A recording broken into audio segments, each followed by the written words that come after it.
میگم من دانشجوی چشات شدم، میخوام مهندس گلبت بشم که پنگزه. شما معمولا چه جور موزیکایی گوش میدین؟ من موزیک فاخر، خیلی فاخر.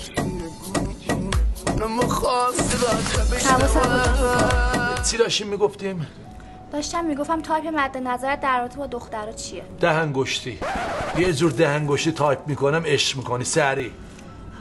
فاب داری؟ فاب که ندارم، ولی 2 ساب خوب تو صندوق ماشین دارم، دوپوس صدا میده، آهنگ میذارم، عشق میکنی ها. یعنی تو رل نیستی؟ سوال بعدی لطفاً.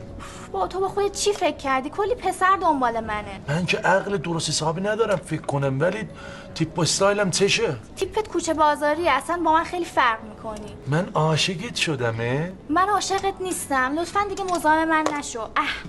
بابا میگم شاید عاشق شدی، خودتم بعدم میخوای بفهمی. نرو.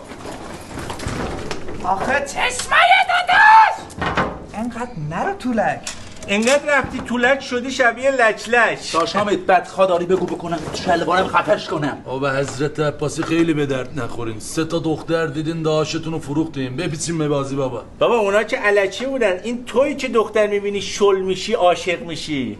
آقا انقدر هول نباش چشای داداش. شروبر نگی بابا، من عاشق نشدم. خودت الان به دختره گفتی عاشقتم. تو دهنتو ببند.